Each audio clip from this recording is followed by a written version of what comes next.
नमस्कार दर्शकों, मैं ज्योतिषाचार्य स्नेहलता अपने चैनल नक्षत्र पर आप सभी का हार्दिक स्वागत करती हूँ। जय माता दी। दर्शकों, आप सभी कुशल मंगल हों, ऐसी ईश्वर से प्रार्थना है। आपका ज़्यादा समय न लेते हुए मैं अपना आज का विषय शुरू करती हूँ। मेरा आज का विषय बहुत ही महत्वपूर्ण व्रत के विषय में है, वो है निर्जला एकादशी। ऐसी मान्यता है कि निर्जला एकादशी का व्रत जो मनुष्य करते हैं उनको अपने जीवन में किए गए सभी पापों से मुक्ति मिल जाती है तथा पुण्य की प्राप्ति होती है। यह व्रत करने से मनुष्य को मोक्ष की प्राप्ति होती है। इस व्रत को करने से मनुष्य के जीवन में सुख, शांति व संपन्नता भी आती है। इस वर्ष निर्जला एकादशी का व्रत 31 मई को किया जाएगा। तो दर्शकों, अब हम जानते हैं कि निर्जला एकादशी का महत्व, इसका शुभ मुहूर्त व पूजा विधि, शुभ योग क्या है। तो दर्शकों, यूँ तो साल में 24 एकादशी होती हैं और प्रत्येक एकादशी का अलग ही महत्व है, परंतु इनमें से निर्जला एकादशी का बहुत अधिक महत्व है। ऐसा माना जाता है कि इस व्रत को करने से यदि मनुष्य पूरी साल की एकादशी का व्रत नहीं भी करे तो भी उसे पूरे वर्ष की एकादशी का फल निर्जला एकादशी का व्रत करने से ही मिल जाता है तथा वर्ष भर भगवान विष्णु की कृपा बनी रहती है तथा मनुष्य दीर्घायु होकर मोक्ष को प्राप्त होता है। इस दिन अन्न जल का त्याग करना होता है, इसलिए इसे निर्जला एकादशी कहा जाता है। तो आइए जानते हैं कब है निर्जला एकादशी तथा इसका शुभ मुहूर्त। इस वर्ष सन 2023 में निर्जला एकादशी का व्रत 31 मई को रखा जाएगा। एकादशी तिथि का प्रारंभ 30 मई को दोपहर 1:45 पर होगा तथा इसका समापन 31 मई को 1:45 पर होगा। शुभ योग क्या है इस दिन, आइए ये भी जान लेते हैं। इस दिन सर्वार्थ सिद्ध योग भी होगा। इस योग का समय सुबह 5:24 से सुबह 6 बजे तक रहेगा। व्रत का पारण 1 जून को किया जाएगा। पारण समय होगा सुबह 5:24 से 8:10 सुबह तक होगा। आइए जानते हैं निर्जला एकादशी का व्रत का क्या महत्व है। निर्जला एकादशी के व्रत में बिना जल ग्रहण किए विष्णु भगवान की पूजा उपासना की जाती है। कहा जाता है कि इस व्रत को करने से वर्ष भर की सभी एकादशी का फल प्राप्त होता है। इसे भीमसेनी एकादशी भी कहा जाता है। कहते हैं कि उन्होंने एकमात्र इसी व्रत को रखा था और मूर्छित हो गए थे। इसी कारण से इसे भीमसेनी एकादशी व पांडव एकादशी भी कहा जाता है। आइए अब जान लेते हैं कि इस व्रत की पूजा विधि किस प्रकार है। इस दिन व्रती को चाहिए कि सुबह स्नान करके पीले वस्त्र धारण करें, सूर्य देव को अर्घ दें, उसके बाद भगवान विष्णु की पूजा करें, वह व्रत का संकल्प लें।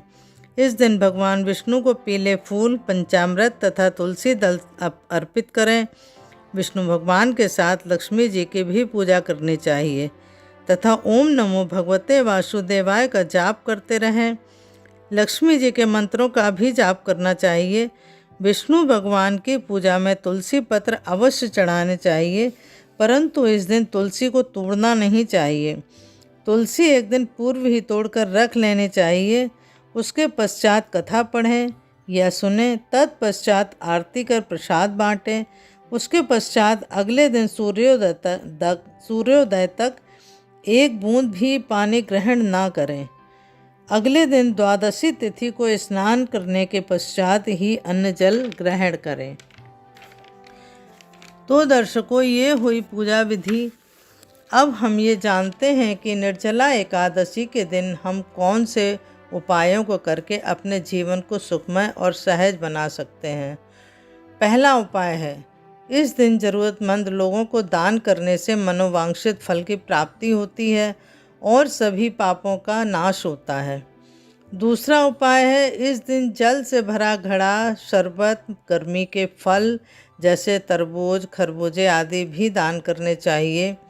तीसरा उपाय है, इस दिन एक चौकोर भोजपत्र ले लें, उस पर केसर से व गुलाब जल मिलाकर ओम नमो नारायणाय मंत्र को 3 बार लिखें तथा एक आसन पर बैठकर विष्णु सहस्त्र नाम का पाठ 1 बार करें। पाठ करने के पश्चात उस भोजपत्र को तह करके अपने पर्स व पॉकेट में रख लें। इससे धन धान्य की वृद्धि होगी। यदि आपका कोई रुका हुआ धन है वो भी मिल सकता है। हमें इस दिन कुछ सावधानियां भी बरतनी चाहिए। भूल कर भी हमें इन गलतियों को नहीं करना चाहिए। पहला, इस दिन घर में चावल नहीं बनाएं। दूसरा है, इस दिन तुलसी के पत्ते भूल कर भी ना तोड़ें, 1 दिन पहले तोड़ कर रख लें। तीसरा है, इस दिन ब्रह्मचर्य का पालन करें। चौथा, इस दिन घर में प्याज, लहसुन, मांस, मदिरा का सेवन ना करें। पांचवा है किसी से लड़ाई झगड़ा ना करें, किसी की चुगली ना करें, किसी की बुराई ना करें, ना ही किसी को अपशब्द या बुरा भला कहें। व्रत में दिन में सोए नहीं। इस प्रकार इन सभी नियमों का पालन करते हुए अपने व्रत को पूर्ण करें।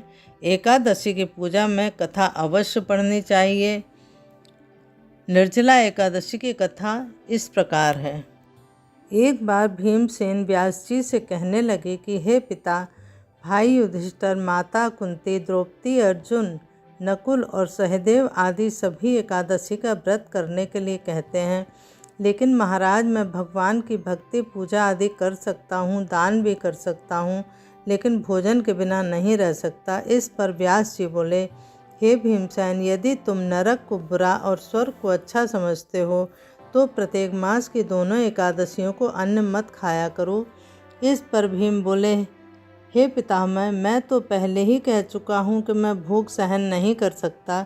यदि वर्ष भर में कोई एक ही व्रत हो तो मैं वह रख सकता हूँ, क्योंकि मेरे पेट में व्रक नामक अग्नि है, जिसके कारण मैं भोजन किए बिना नहीं रह सकता। भोजन करने से वह शांत रहती है, इसलिए पूरा उपवास तो क्या, मेरे लिए एक समय भी बिना भोजन के रहना कठिन है। अतः आप मुझे कोई ऐसा व्रत बताइए जो वर्ष में केवल एक बार ही करना पड़े और मुझे स्वर्ग की प्राप्ति हो जाए। इस पर व्यास जी विचार करने लगे कि हे पुत्र, बड़े बड़े ऋषियों ने बहुत शास्त्र आदि बनाए हैं जिनसे बिना धन के थोड़े परिश्रम से ही स्वर्ग की प्राप्ति हो सकती है। इसी प्रकार शास्त्रों में दोनों पक्षों की एकादशी का व्रत मुक्ति के लिए रखा जाता है। ऐसा सुनकर भीम घबरा कर काँपने लगे और व्यास जी से कोई दूसरा उपाय बताने की विनती करने लगे। कहते हैं कि ऐसा सुनकर व्यास जी कहने लगे कि वृषभ और मिथुन संक्रांति के बीच ज्येष्ठ मास के शुक्ल पक्ष की जो एकादशी आती है उसका नाम निर्जला है। इस एकादशी में अन्न तो दूर, जल भी ग्रहण नहीं किया जाता। तुम उस एकादशी का व्रत करो। इस एकादशी के व्रत में स्नान और आचमन के सिवा जल का प्रयोग वर्जित है। इस दिन भोजन नहीं करना चाहिए और ना ही जल ग्रहण करना चाहिए, क्योंकि भोजन करने से व्रत टूट जाता है। इस एकादशी में सूर्योदय से शुरू होकर द्वादशी के सूर्योदय तक व्रत रखा जाता है, यानी व्रत के अगले दिन पूजा करने के बाद व्रत का पालन करना चाहिए। व्यास जी ने भीम को इस व्रत के बारे में स्वयं भगवान ने बताया था। यह व्रत सभी पुण्य कर्मों और दान से बढ़कर है। इस व्रत से मनुष्य समस्त पापों से मुक्त हो जाता है। व्यास जी की बात सुनकर भीम सिंह ने भी ये व्रत किया और वो मोक्ष को प्राप्त हुए। अतः इस कलयुग में पापों का नाश करने वाले तथा मोक्ष दिलाने वाले इस व्रत को अवश्य ही करना चाहिए। अब मेरा विषय यहीं समाप्त होता है। यदि आपको जानकारी पसंद आई हो तो कृपया मेरे वीडियो को लाइक करें, शेयर करें व मेरे चैनल को सब्सक्राइब करें। साथ ही बेल आइकन के बटन को भी प्रेस करें। आप सभी की कुशलता के लिए अनेक अनेक शुभकामनाओं के साथ मैं आपसे विदा लेती हूँ।